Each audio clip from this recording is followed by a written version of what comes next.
Véhicule autobalancé type Segway. Le véhicule autobalancé Segway est un moyen de transport motorisé qui permet de se déplacer en ville.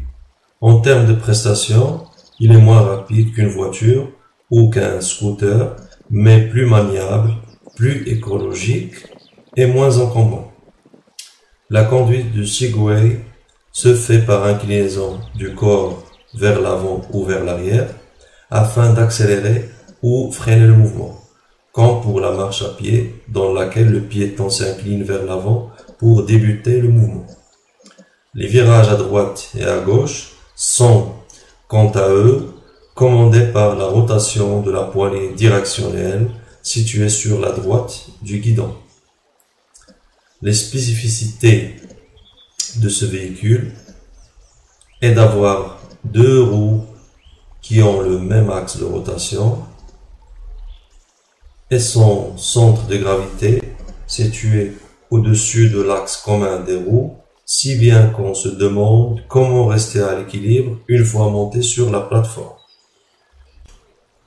Tout comme le cerveau permet à l'individu de se tenir debout sans tomber grâce à l'oreille interne, le système comporte un dispositif d'asservissement d'inclinaison maintenant la plateforme du véhicule à l'horizontale ou encore la barre d'appui, supposée orthogonale à cette plateforme, à la verticale. Le Segway comporte à cet effet des capteurs, des microprocesseurs commandant les deux moteurs électriques équipant les deux roues. Donc voici la photo du Segway, composée bien sûr d'une poignée directionnelle qui vous permet de définir la direction, d'une barre d'appui et bien sûr de la plateforme avec bien sûr les deux roues motorisées. Alors pour se déplacer vers l'avant, bien sûr, il faut se pencher en avant, donc ça avance. Si on se penche en arrière, ça recule. Si on se redresse, bien sûr, ça freine. Pour tourner, bien sûr, il suffit de tourner la poignée. Le Segway pivote sur lui-même. Le véhicule ou le Segway est composé des éléments suivants. D'un chariot, châssis plus deux roues uniquement, transportant le conducteur, de deux motoréducteurs entraînant les roues, un par roue, donc là vous avez un motoréducteur, c'est-à-dire un moteur plus réducteur à engrenage sur chaque roue. C'est ce qu'on appelle le groupe de propulsion. D'un ensemble constitué d'un gyromètre et d'un pendule, délivrant une information sur l'angle d'inclinaison du châssis par rapport à la verticale et sur sa dérivée. Donc là, ce système permet de mesurer l'inclinaison par rapport à la verticale. Donc mouvement angulaire. Donc là, le système permet de mesurer un écart ou bien un angle, écart par rapport à la verticale, écart à la verticale. D'un calculateur élaborant à partir des informations issues des capteurs les consignes de commande des groupes motoréducteurs. La consigne bien sûr en fonction de l'écart à la verticale. De batteries fournissant l'énergie aux divers composants. Et bien sûr ici vous avez un codeur incrémental qui permet de mesurer la vitesse de rotation de chaque roue. Par exemple, si vous voulez augmenter la vitesse de rotation, il faut se pencher vers l'avant. Donc si on se penche vers l'avant, donc il y aurait un mouvement angulaire mesuré par le gyromètre et le pendule. Ça va être un écart angulaire.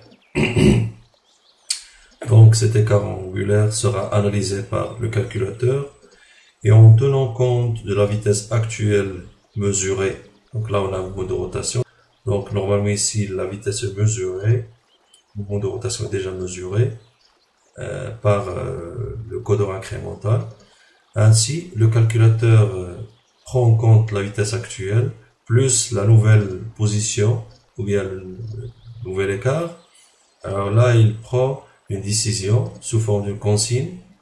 La décision, ça va être bien sûr augmenter encore de plus la vitesse de rotation des roues. Énoncer des exigences Exigence numéro 1, permettre au conducteur de se déplacer aisément sur la route. Normalement, ça, c'est la fonction du système. Exigence numéro 2, donner au conducteur une sensation de stabilité. Troisième, rester insensible aux perturbations provenant de la route. Quatrième, rester manœuvrable dans la circulation. Cinquièmement, être peu encombrant. Et la dernière, contribuer au respect de l'environnement.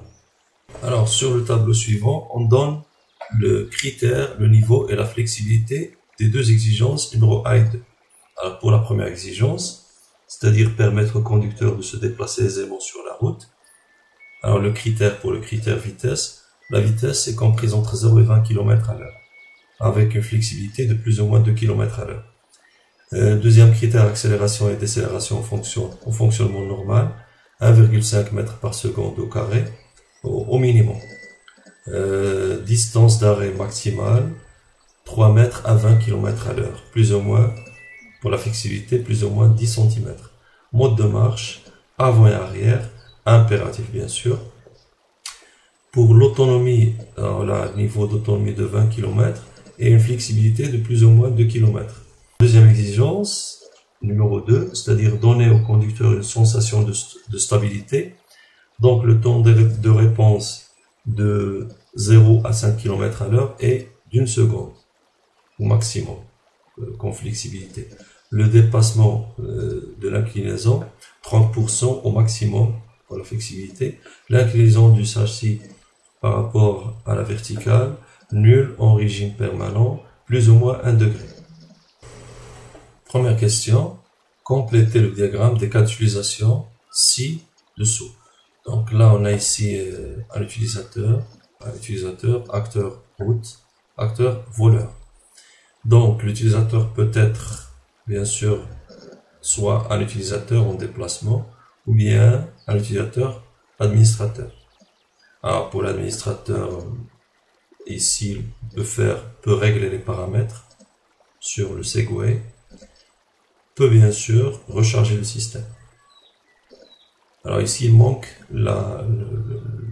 une exigence là, une autre ici, relativement à la route et relativement au voleur. Alors la première exigence qui manque, normalement, c'est la fonction de système. Donc, déplacer sans effort. Ensuite, relativement au voleur, il faut que le système soit tout simplement sécurisé. Donc, être sécurisé. Deuxième question, compléter avec des solutions techniques le diagramme d'exigence. Alors là, on a les exigences qu'on a déjà citées auparavant. Donc, l'exigence principale, le Segway, doit permettre à l'utilisateur de se déplacer sans effort dans la route, qu'on peut décomposer en 5 sous-exigences. La première, identifiant 1.1, l'utilisateur doit pouvoir modifier la vitesse de déplacement. La deuxième, donc la première concerne la consigne vitesse. Pour la consigne direction, l'utilisateur doit pouvoir modifier la direction de déplacement. Auto-équilibre pour la troisième exigence, sous-exigence, le système Segway doit rester équilibré. La suivante exigence 1.4, réglage de sensibilité. On doit pouvoir régler la sensibilité du Segway en fonction de la compétence de l'utilisateur. Et enfin, la dernière, stocker et restituer l'énergie. On doit pouvoir stocker l'énergie et la restituer au moment voulu. Donc, pour chaque exigence ou bien sous-exigence suivante, on va choisir une solution technique. Alors là, on a déjà donné les solutions techniques concernant l'exigence, la sous-exigence 1.2 et 1.3. Donc, l'utilisateur doit pouvoir modifier la direction de déplacement. C'est grâce, bien sûr, au calculateur, mais aussi au gyromètre et au groupe de propulsion. Donc, les trois à la fois participent à l'exigence consigne direction ou bien choisir ou modifier la direction de déplacement. Pour l'auto-équilibrage, le Segway doit rester équilibré. La même chose, le calculateur, le gyromètre et le groupe de propulsion. Donc les trois participent à la fonction ou bien à la sous-exigence auto-équilibre.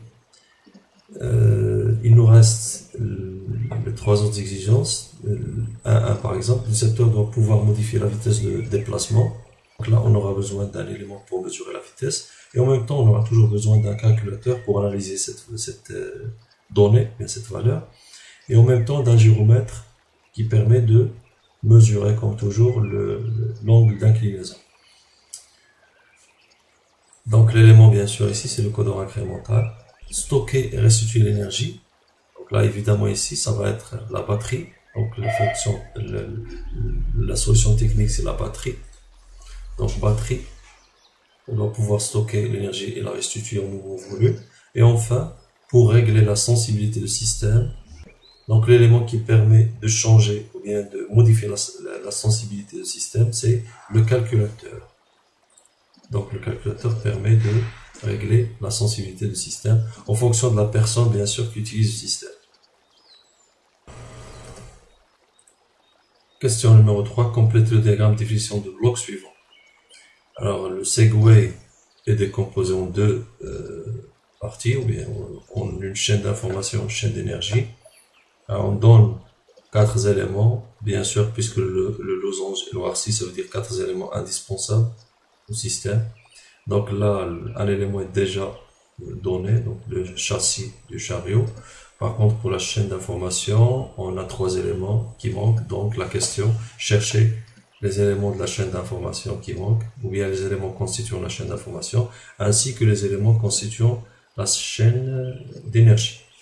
Alors, on commence par la chaîne d'information.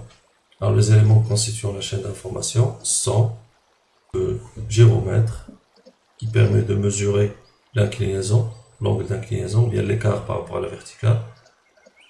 Ensuite, le codeur incrémental, ou bien les deux codeurs incrémentaux pour mesurer la vitesse de rotation des roues.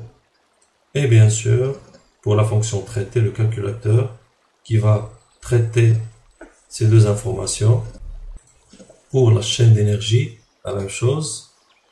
Les éléments sont d'abord les roues, les deux roues. Ensuite, le groupe propulseur, ou bien le groupe de propulsion, c'est-à-dire le moteur plus les deux moteurs plus les deux réducteurs pour chaque roue. Et enfin, la batterie, bien sûr, pour la fonction alimentation. Donc là, c'est relativement à la chaîne d'information, chaîne d'énergie. Là, c'est la fonction alimenter. Là, c'est la fonction normalement agir, puisque les roues agissent directement sur le sol, permettent de changer la position de Segway. Donc ça, c'est la fonction agir ou bien l'effecteur. Par contre, pour le groupe de propulsion, puisque le groupe de propulsion est composé d'un moteur plus réducteur, donc il est composé d'un actionneur et d'un transmetteur. Donc c'est la fonction convertir plus transmettre et adapter. De même pour la chaîne d'information, le calculateur c'est pour la fonction traiter, le codeur incrémentaux, les codeurs incrémentaux et le gyromètre c'est pour la fonction acquérir.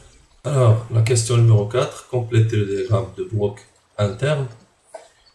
Alors, première remarque c'est que le diagramme de bloc interne c'est un bloc qui montre normalement les flux circulant entre les différents composants. C'est-à-dire que la disposition des composants cette fois, bien des blocs, est importante. Il faut les placer correctement en fonction des flux donnés ici. Le flux entrant ici, c'est de l'énergie, électrique à partir du réseau. Et à la sortie, énergie restituée. Cela veut dire que le premier élément, forcément, ça va être la batterie. Ensuite, cette énergie passe par un deuxième élément. Et à la sortie, on obtient une énergie mécanique de rotation. Donc forcément, ici, ça va être un actionneur qui transforme l'énergie électrique en énergie mécanique. Or, puisque nous, dans le diagramme précédent, on avait regroupé l'actionneur et le transmetteur dans un seul bloc appelé groupe de propulsion. Donc ici, ça va être le moteur plus le réducteur. Et à la sortie, bien sûr, on obtient une énergie mécanique de rotation. Donc, groupe de propulsion composé d'un moteur plus réducteur. Et bien sûr, ce mouvement de rotation permet d'entraîner les roues. Ainsi, le troisième élément qui manque, ça va être la roue. Et bien sûr, ici, à la sortie, on aura une énergie de déplacement en translation. pour la chaîne d'information, on a ici une vitesse de rotation mesurée, donc vitesse angulaire des roues, à partir bien sûr du groupe de propulsion. Donc là, c'est une information sur la vitesse de rotation. Donc l'élément normalement qui permet de mesurer la vitesse de rotation, on a déjà dit que c'est le codeur incrémental. Donc là, ça va être les deux codeurs incrémentaux sur les deux roues. Et pour la deuxième information, ça va être mouvement angulaire, donc la position de l'utilisateur sur le Segway. Alors la position, l'écart par rapport à la verticale. Et l'élément bien sûr qui mesure cette position ou bien cet angle, ça va être le gyromètre. Donc là, ça va être à la sortie une image vitesse angulaire des roues, et là une image sur l'écart à la verticale. Ces deux informations seront bien sûr traitées au niveau de calculateur. Et bien sûr, le calculateur prend une décision sous forme d'un ordre vers le groupe de propulsion, mais en principe, ça va être vers un préactionneur placé juste avant l'actionneur, juste avant le moteur électrique. C'est-à-dire, là, c'est l'autorisation du passage de l'énergie électrique vers le moteur qui va la convertir en énergie mécanique de rotation et ensuite énergie mécanique de rotation adaptée à la sortie du réducteur. Et ça va donner bien sûr un déplacement. Donc je récapitule. Donc je vais partir de la chaîne d'information.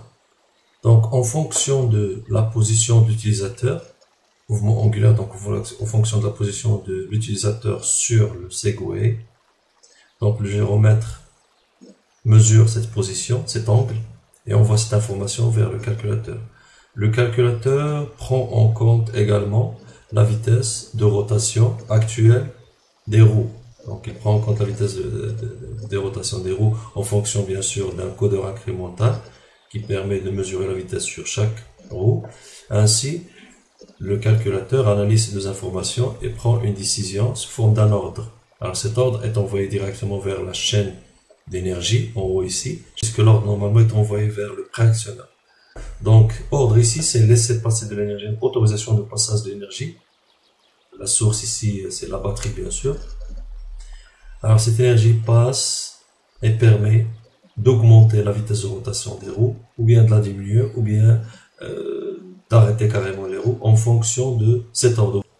Alors, ça donne un déplacement, une énergie de déplacement en translation de Segway.